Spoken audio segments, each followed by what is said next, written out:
Top of the morning. It is Monday, February 12th, and I am here with your geopolitical news. Al Jazeera reports,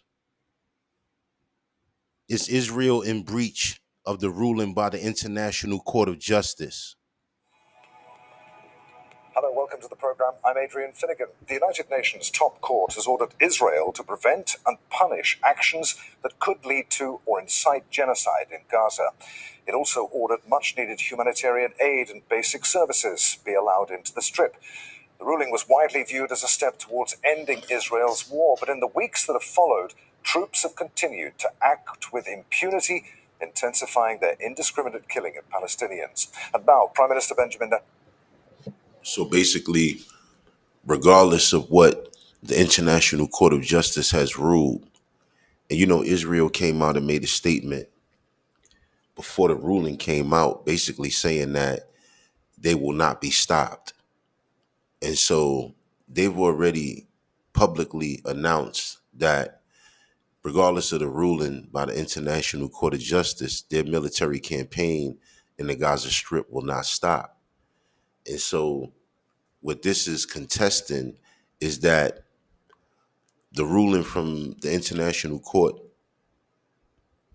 of Justice came down, and there's certain provisions that were put in place that Israel is being made to adhere to, and Israel is basically saying that they will not. Netanyahu is threatening a possible military offensive in Rafah, the southernmost point of the territory. Palestinians are trapped with nowhere to go. So, what can be done to end Israel's brutality? We have plenty to discuss with our guests. But first, this report. So if they're trapped in a refugee camp and they don't have anywhere to go, and you're thinking or considering doing a bombing campaign or a military campaign inside the refugee camp,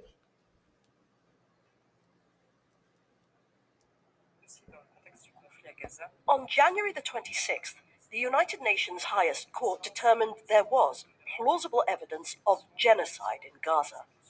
It was a historic moment for Palestinians. The International Court of Justice then ordered Israel to take all measures within its power to prevent acts that violate the Genocide Convention. But in the days that followed, Israel seems to have ignored the ruling. In fact, according to UN expert Francesca Albanese, appears to be in breach of the court's orders. so now not only have they ignored the ruling by the International Court of Justice, but just days after the ruling, they've conducted a military campaign, military strikes that would suggest that they're ignoring the ruling.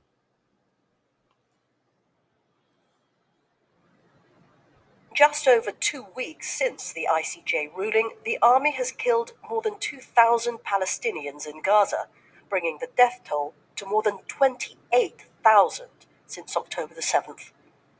In the same period, over 3,000 people were injured. The health ministry warns these numbers will only rise, with victims found under the rubble every day.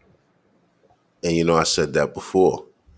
I said that the number was grotesquely inappropriate because there's so much destruction, there's so much of the infrastructure that has been collapsed and made to a rubble.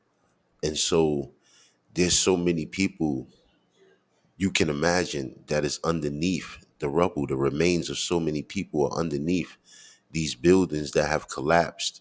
And so the death toll is grotesquely inappropriate.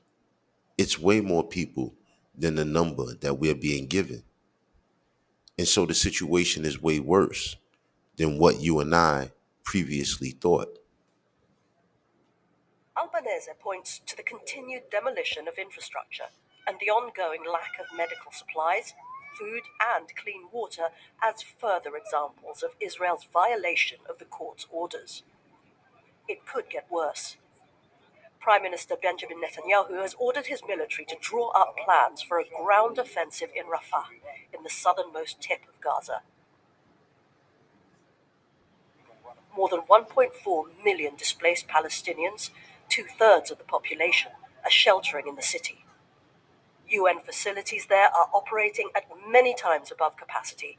Schools, mosques, churches, and halls have become places of refuge. People are crammed into tents and makeshift shelters, while others are. So basically, people are going wherever they can hide, wherever they feel safety, wherever they can find shelter, and that can mean anywhere. That can mean in a tent. That could mean in an abandoned building. That can mean in a halfway destroyed building. That could mean anywhere, literally. If you are running for your life, if bombs are dropping everywhere and you're running for your life, you're going to run in the direction where you see the bombs are not dropping at the moment. And that can be in any direction. So I can only imagine that the people are running sporadically in every direction. There's so much chaos and confusion. People have family and loved ones that are missing that they can't find. And so it's way worse than your mind can fathom. I try to imagine what it's like for these people going through what they're going through. I try to imagine what it's like to be running with your family, with your children, with your wife, with your husband, who whatever it is, whatever it may have you, elderly, sickly. I try to imagine what it's like to be running with them, to be trying to escape death with them.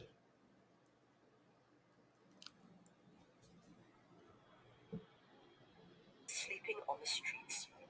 This would be disaster if they launch an attack on Rafah. They will be the master of genocide, criminal, war criminal, I could say. While the ICJ ruling may be a legal victory for Palestinians, many are asking how beneficial it is if Israel defies its orders in Gaza. Veronica Pedrosa, Al Jazeera, for Inside Story.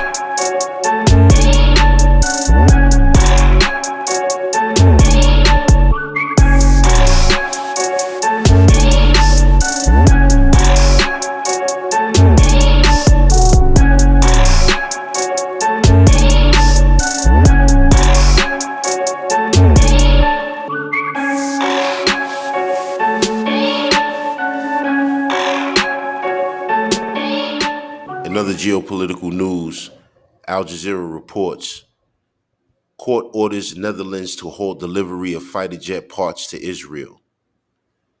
The court noted a clear risk that the parts are being used in serious violations of international humanitarian law. A Dutch court has ordered the Netherlands to halt the delivery parts for F-35 fighter jets used by Israel in its bombardment of the Gaza Strip. The order followed an appeal by the human rights organizations against a lower court decision rejecting their argument that supplying the parts contributed to alleged violations of international law by Israel. Last year, human rights organizations in the Netherlands accused the government of being complicit in the alleged war crimes committed by Israel during its war in Gaza due to its exports for F-35 fighter jet parts. Pretty sure Israel has many more weapons in its arsenal. So I don't know how much deterrent that will be, because I know they have many more weapons in their arsenal. But I guess I could say at least it's a step in the right direction for a country that won't even adhere to the International Court of Justice. And so I guess at least it's a step in the right direction, because if sanctions are placed on Israel where they can't receive certain parts for certain weaponry, well then it will put them at a serious disadvantage if they don't receive those parts either in a timely fashion, or if they don't receive those parts from another country or nation. And so, like I said, at least it's a step in the right direction. Now, this ruling was made by a lower court, the same lower court that rejected the ruling a previous last year, the previous year. And I guess because the International Court of Justice made its ruling, the lower court has recognized that ruling, and the actions made by Israel since the ruling, well, I guess this order needed to be made. And like I said, at least it's a step in the right direction. In other geopolitical news, Al Jazeera reports, for Ukraine's defense industry goes against Russia, the sky's the limit. To defeat Russia's might and allies, political flicker, Ukraine wants to build the defense workshop of the world.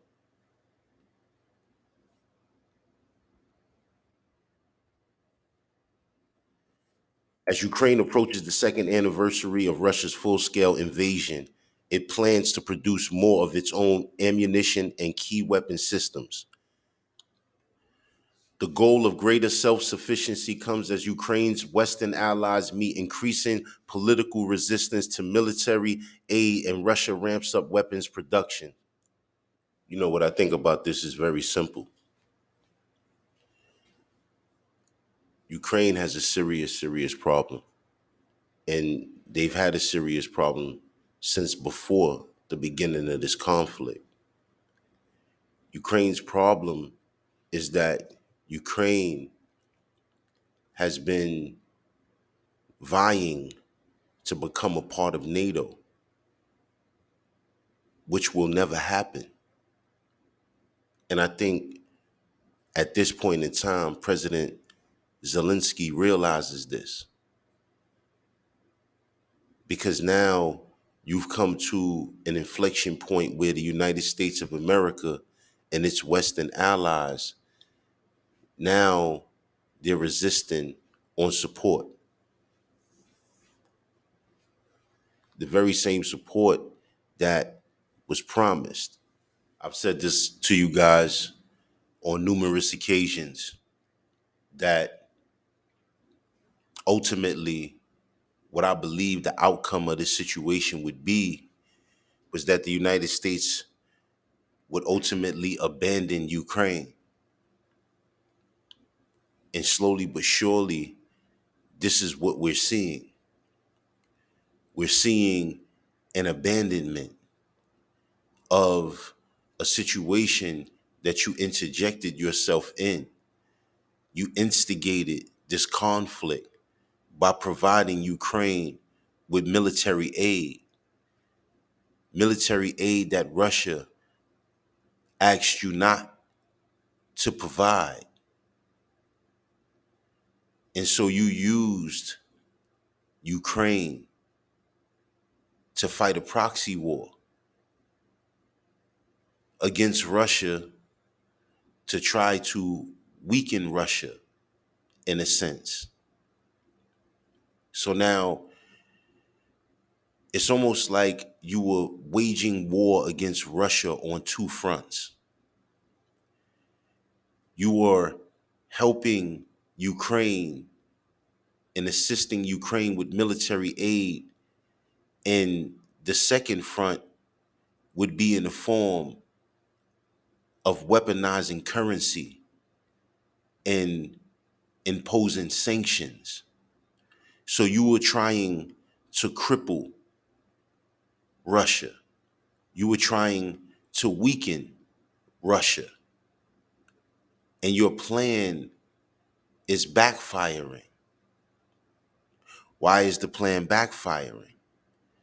Because you have interjected yourself into numerous conflicts.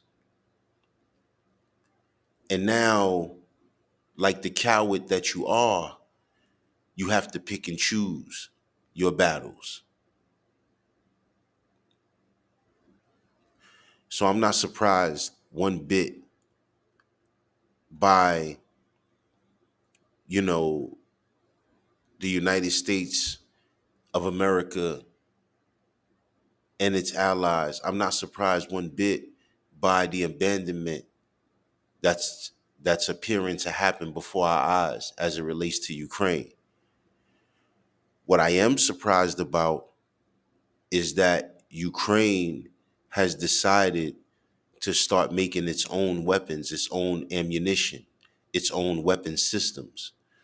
That's what I am surprised about, because then that would mean that President Zelensky has already set in his mind that he will continue to fight.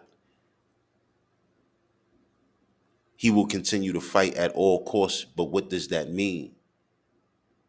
Because with more than 500,000 dead Ukrainian soldiers, and I use the word soldier very loosely because a lot of those people were people that were just citizens that were taken off the street and made to go fight in a war.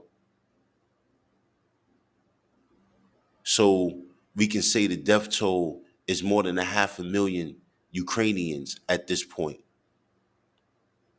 And when I hear these numbers, I very seldomly pay attention to them. But I do use it as a mark because my intellect tells me that it's much greater.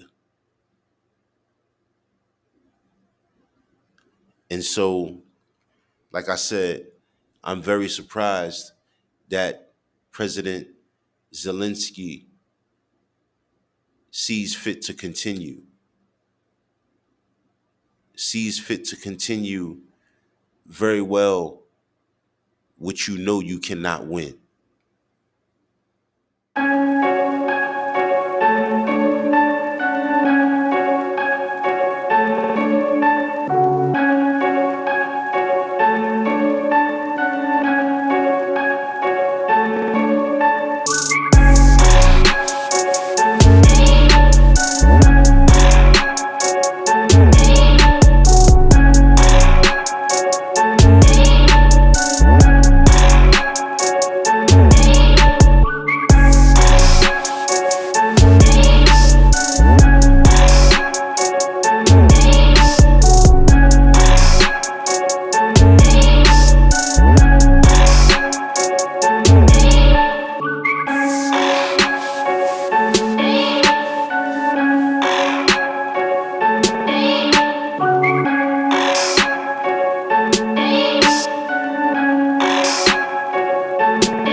In other geopolitical news, Al Jazeera reports Israel kills dozens in Rafah strikes, frees 2 captives.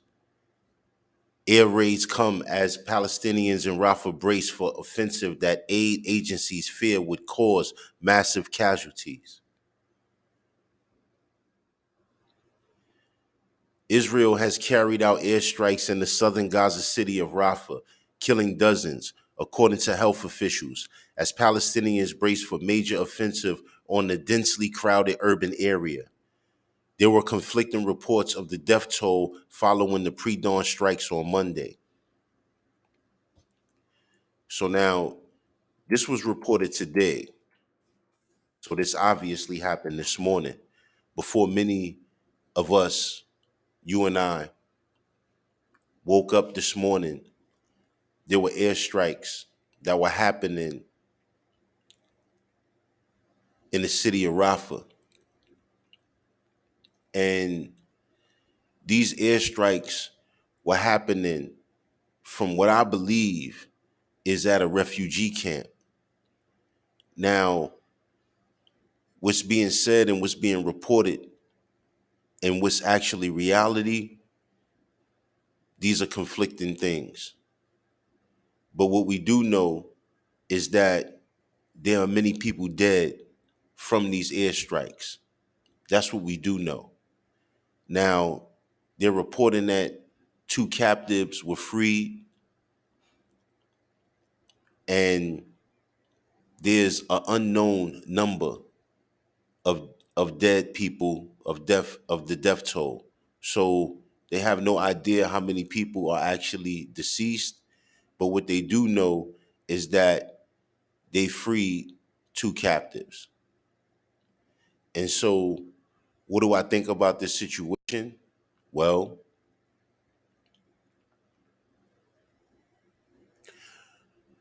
for what you did in airstrikes, I very well don't see why you could not have conducted this on the ground with troops.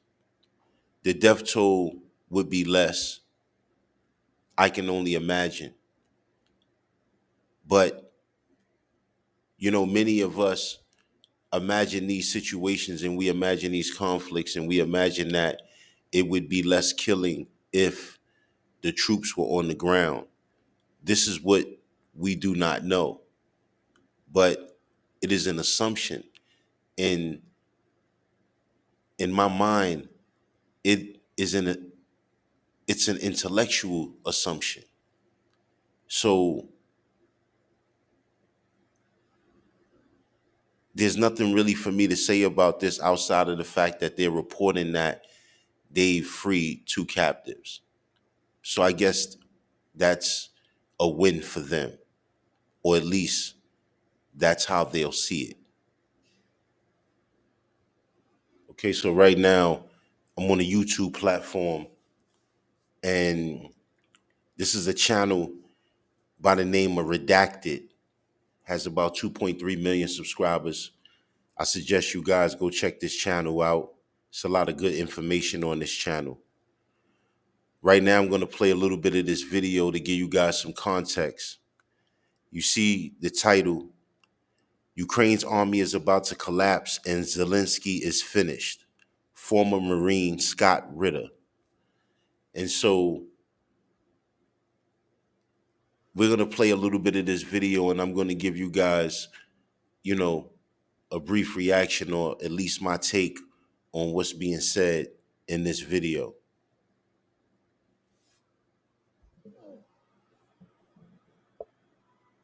According to the former Russian President Dmitry Medvedev, a full-scale war between Russia and NATO would leave Moscow little choice but to deploy its nuclear assets.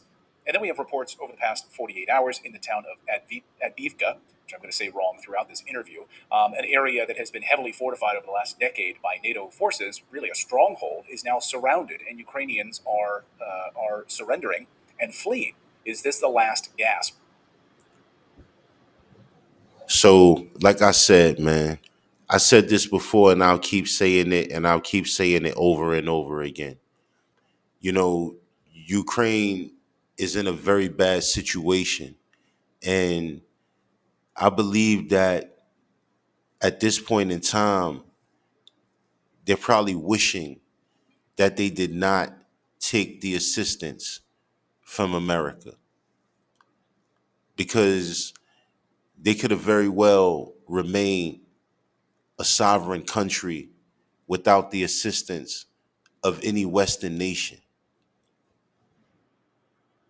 Of the Ukrainian military. We wanted to ask former UN weapons inspector and former U.S. Marine Scott Ritter about this. At Bifka, help me out here, Scott.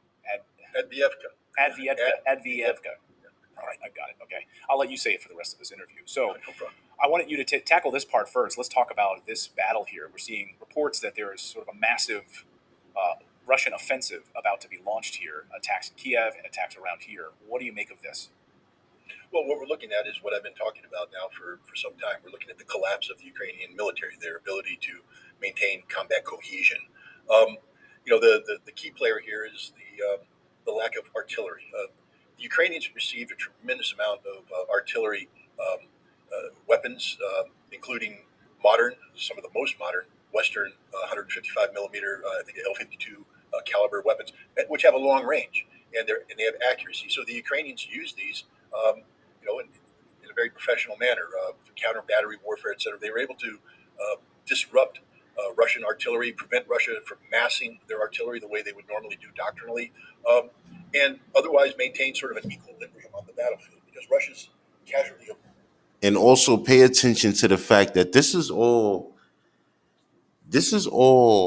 weapon systems that are being made by the United States of America and being sent to Ukraine. A lot of these weapon systems Ukraine does not have or did not have previously. And so a lot of these things are being sent to Ukraine. And so they have a lot of these things, and it's on it's on the behest of the United States of America that they do.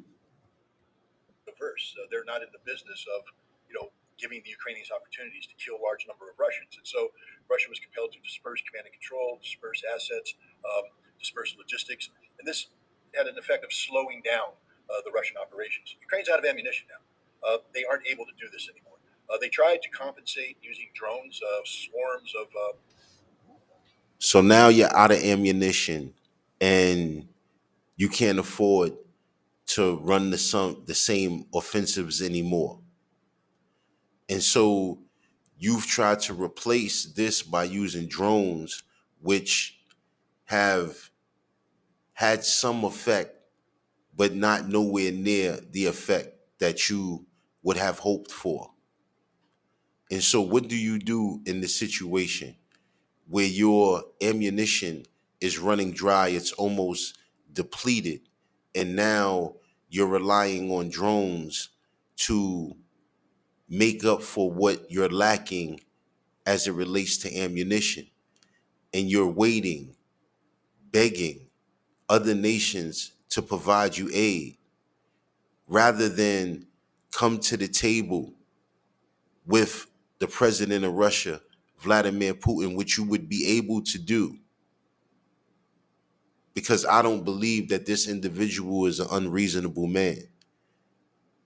I believe that if you if you wanted to stop, if you wanted it to end, it would. But I don't believe that you do. And somehow, some way in your mind, you actually fathom that you are going to defeat Russia. these the first person view drones, these kamikaze drones. But Russia adapted because a drone requires a drone operator who requires a means of communicating with the drone. And what the Russians have done is they've gone hunting for antennas, they've gone hunting for drone operators, and they've annihilated. And another thing that I'd like to add on top of what he's saying about um, Russia's response, Russia is also receiving drones from Iran. I read an article some weeks back about Russia receiving X amount of drones from Iran, and these were specific drones of a specific design. Ukrainian drone operators. And so now Ukraine has nothing. They have no artillery. They have no meaningful drone support, which means now Russia can bring its artillery together and it can suppress Ukrainian defenses in a very efficient manner and then follow through with coordinated assaults. And that's what we're seeing. They've cracked the Adviivka nut, so to speak. This is one of the most heavily fortified, if not the most heavily fortified positions of the Ukrainians since 2014. The Ukrainians have been digging in underground bunkers, concrete, reinforced concrete, the whole thing, strong points, mutually supporting. It's sort of like the Siegfried line and the Maginot line all rolled into one. It's gone. The Russians have defeated it. The Russians are occupying it as we speak. They're slaughtering the Ukrainians. The Ukrainians who remain are in basements waiting to surrender. The battle's over. And now once yeah, when I say the battle's over, it's like Stalingrad on January. And so there you have it. Russia, like I said, Russia is moving forward with their offensive. By the way, that was not my dog in the background barking. That was, I believe, one of their dogs, either one of them. But that was not my dog. Excuse me. But yeah, as I said, Russia is moving forward with their offensive. And, on top of the fact that they're moving forward with their offensive, Russia has also readjusted its economy to the sanctions that were imposed by the United States of America and its allies. And so the Russian economy is actually more robust today than it was at the start of this conflict. Now, you have to make that make sense. How is it possible that you can impose sanctions on a country and have your allies join forces in upholding those sanctions, but yet still this country has found the way to partner with its allies, and it has also found the way to restructurize its economy so that moving forward it will become more independent. And so in doing such, the economy is actually stronger and more robust today than it was at the beginning of this conflict. And so one has to make sense of that. One has to make sense of why the Russian economy is becoming stronger and more robust, but yet the United States and its allies, the economy their economies are facing such hardships.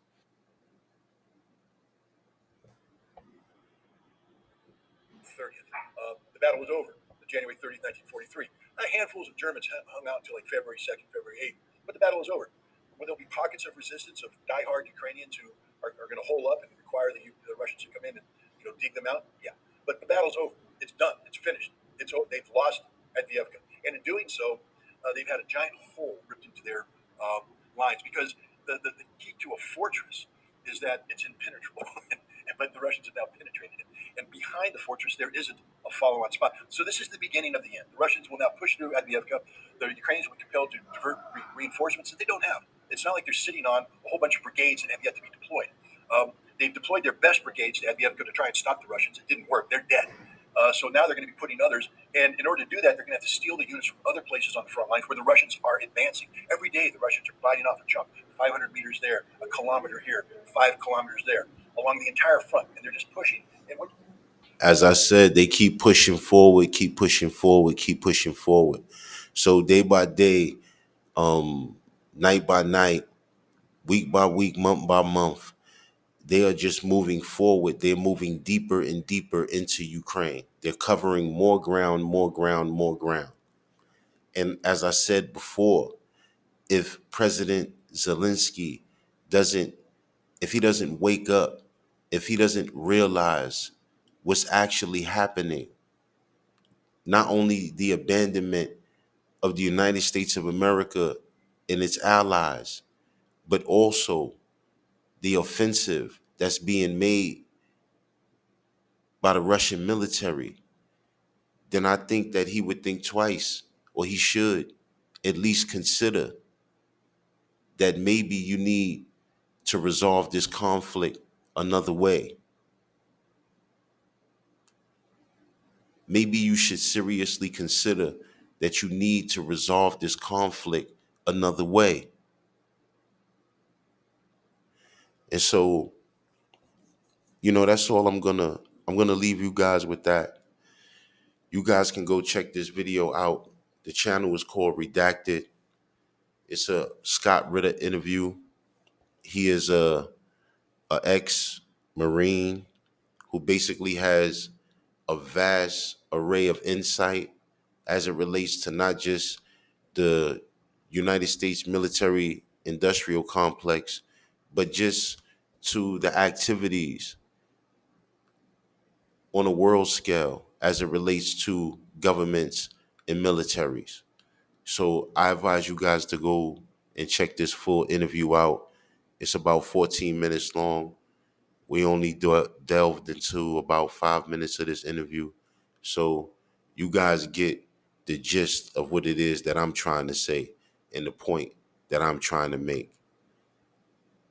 Ukraine, Ukraine is in a very bad situation. And the only way out of it at this point is to come to the table. All right, guys. Remember to follow Street Icon on all social media platforms at Street Icon 8080 on the YouTube platform. That'll bring you directly to the Street Icon channel. There's many videos up here, meditation videos, and also geopolitical news and current events. Drop a comment in the comment section and let me know how you feel about the stories that you've heard today. How do they specifically make you feel?